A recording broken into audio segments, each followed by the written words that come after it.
जब आपके पास कुछ है ना, तब आपको बुरा नहीं लगता। जब कुछ नहीं है ना, तब ज़्यादा बुरा लगता है। आप अपने आप में अगर फुलफिल हो, उस व्यक्ति को तो पता है कि मैं क्या हूँ, उसे किसी के सर्टिफिकेट की ज़रूरत नहीं होती। पर जिसे पता है कि मैं कुछ नहीं हूँ, तब बुरा लगता है, इससे बोला क्यों। तो आप अपने अंदर के बेस को इतना मजबूत करो कि कोई बाहर से बोल रहा है तो भी आपको फर्क नहीं पड़े, क्योंकि आप अंदर से पूरे हैं, ये आपको पता है।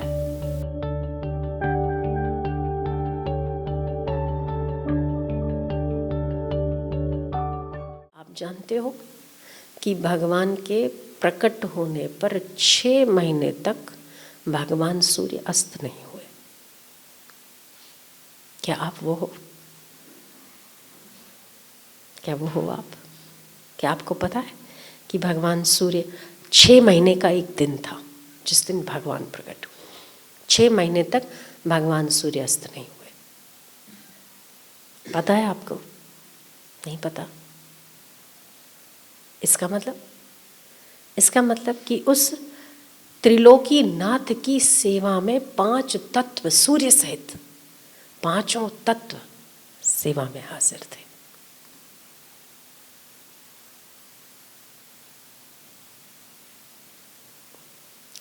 ठंडी मीठी ऋतुएं 6 महीने तक चलती रहीं। पुष्प, सीजनल पुष्प जो एक सीजन में 2 महीना रहते हैं और सीजन खत्म होते ही वो खत्म हो जाते हैं, फिर दूसरे फूल आते हैं। 6 महीने तक धरती माता ने फूलों को देते ही रही। वो सीजनल फूल भी 6 महीने तक मुरझाए नहीं। 5 तत्व भगवान राम की वंदना करती रही। फिर राम वनवास क्यों हुआ?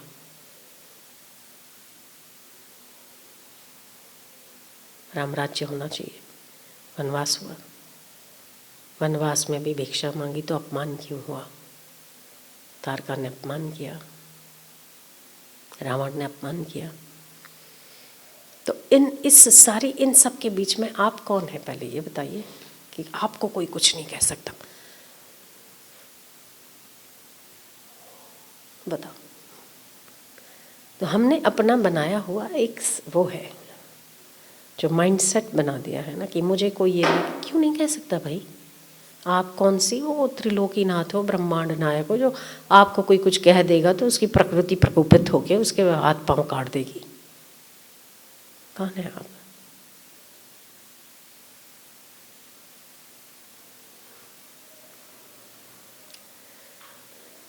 तो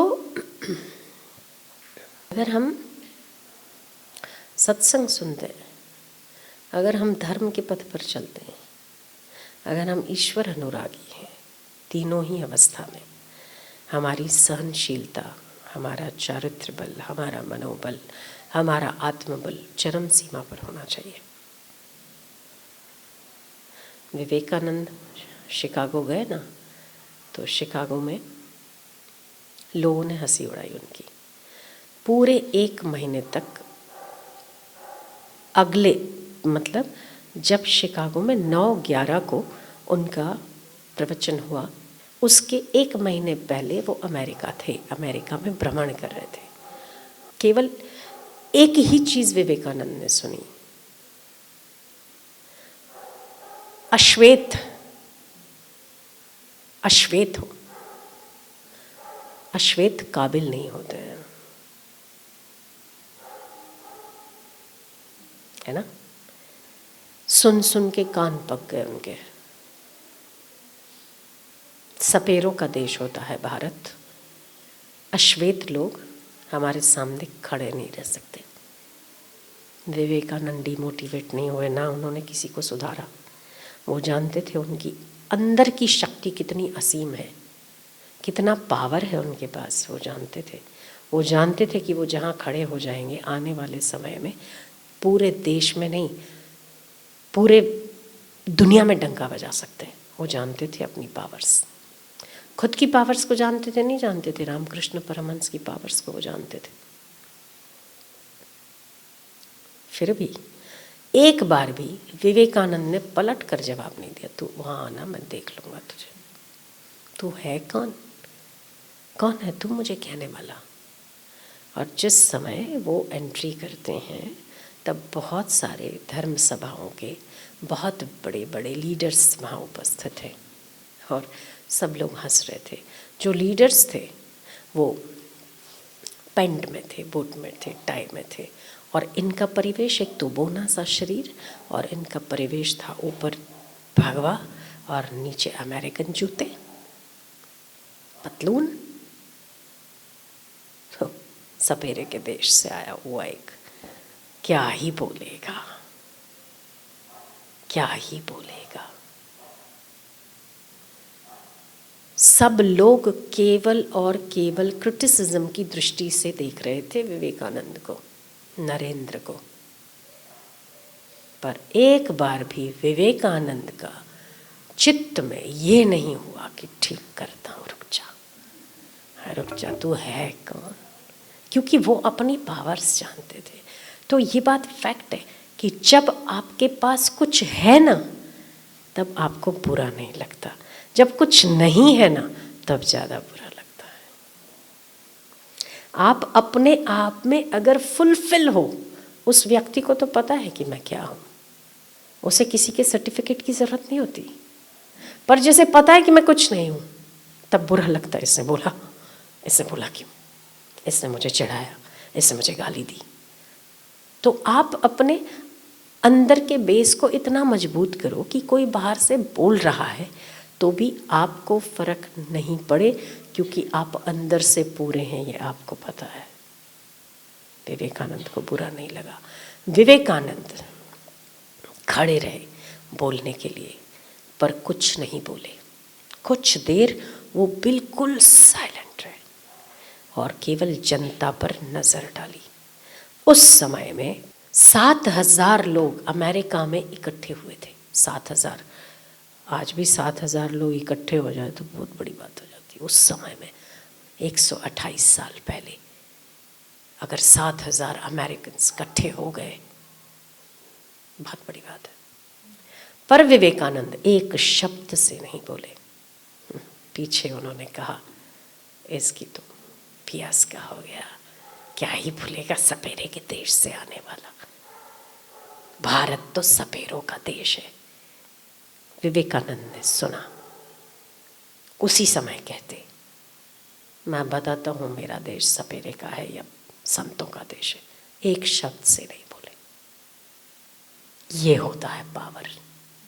अगर आपको किसी के सामने क्रोध का प्रत्युत्तर क्षमा से, अपमान का प्रत्युत्तर सम्मान से देने की ताकत है, तभी आप मानव नहीं महामानव हैं, तभी आप में पावर है।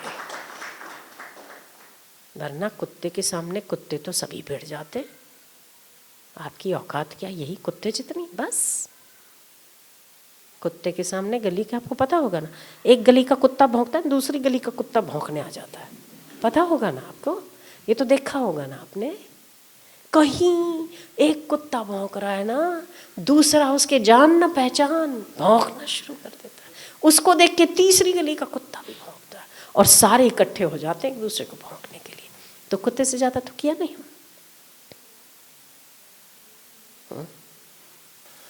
पर अगर हमने उसका प्रत्युत्तर, अपमान का प्रत्युत्तर सम्मान में दे दिया है, अगर क्रोध का प्रत्युत्तर क्षमा में दे दिया है, तो आपकी जो आंतरिक शक्तियों का विकास होता है, आपको जो बल प्राप्त होता है, मनोबल जो आपको प्राप्त होता है। वरना तो कुत्ते के सामने कुत्ते भौंक के शक्तियों का ह्रास करते और कुछ नहीं। विवेकानंद कुछ देर के लिए केवल सबको दृष्टि दिए हुए थे, केवल सबको देख रहे थे। पीछे से लोगों की आवाज़ आने लगी, सपेरे के देश से आया, अश्वेत है। और आपको पता भी होगा बीच में ऐसा चलन भी चलता, Indians and dogs are not allowed. America में इंडियंस एंड डॉग्स कंपैरिजन कहाँ होती थी? कुत्तों के साथ। ऐसे देश में जाकर डंका बजाना कोई जैसे तैसे का काम है क्या? क्या चीज़ रही होगी विवेकानंद में? Indians and dogs are not allowed, आपने सुना होगा, है ना। तो विवेकानंद ने कुछ देर तक मौन रखा, कुछ नहीं कहा। लोगों की हंसियों की आवाज़ आ रही थी, पीछे जो लोग बैठे थे, जो स्पीकर थे, स्पीच देने वाले थे, वो लोग भी कुछ कुछ तो उड़ा रहे थे।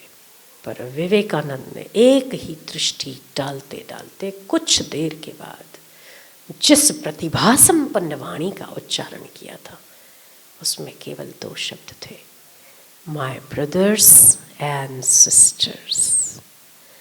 2.5 मिनट तक 7,000 लोग खड़े होकर तालियां बजाते रहे, 2.5 मिनट तक। क्या चीज थी वो? यही चीज थी कि अच्छे और बुरे, ये भारत का संत अच्छे लोगों को भी स्वीकार करता है तो बुरे को भी स्वीकार करता है, क्योंकि मेरा भारत, मेरी सनातन संस्कृति और मेरा गुरु मुझे सिखाता है वसुधैव कुटुंबकम, सारी वसुधरा ही मेरा कुटुंब है।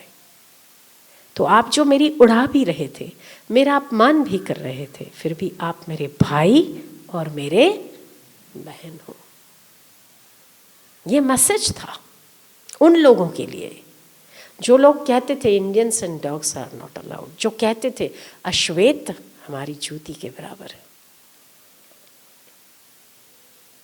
उन्होंने, विवेकानंद ने केवल इस मैसेज से कि आप जैसे भी हो फिर भी मेरे भाई बहन हो, ये हमारी संस्कृति उजागर हो रही थी विवेकानंद के शब्दों में कि परमात्मा एक है, उसी के बच्चे, चाहे आप श्वेत हो चाहे हम अश्वेत हैं, आप बड़े पढ़े लिखे हो या वहाँ सपेरों का देश है, पर हमारा देश वो है जहाँ सांप भी पूजा जाता है। सांप भगवान शिव का गले का अलंकार बनकर उसकी पूजा होती। हम उस देश से बिलोंग करते।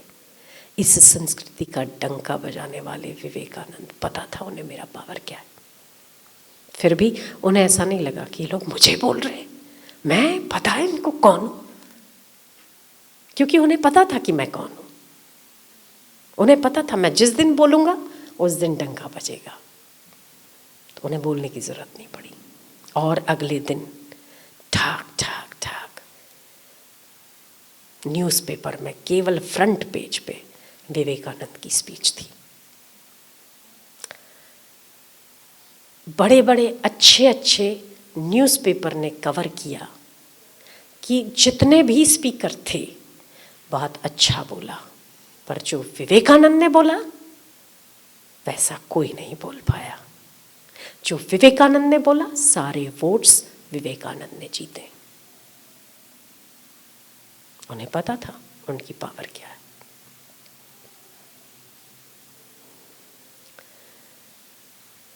तो ऐसे ही विवेकानंद विवेकानंद नहीं बने ना, केवल सुनते रहते सुनते रहते सुनते रहते तो विवेकानंद में वो हिलाने का पावर नहीं आता।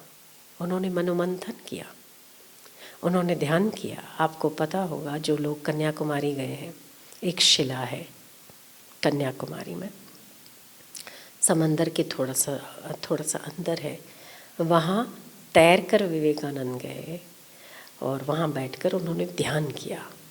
कई घंटों तक वहाँ बैठे रहे, जो कुछ भी रामकृष्ण परमहंस के मुख से सुना, और उन्होंने इस पर विचार किया कि मेरे उन लोगों तक मैं कैसे पहुँचूं जिन लोगों तक मेरी संस्कृति नहीं पहुँची है,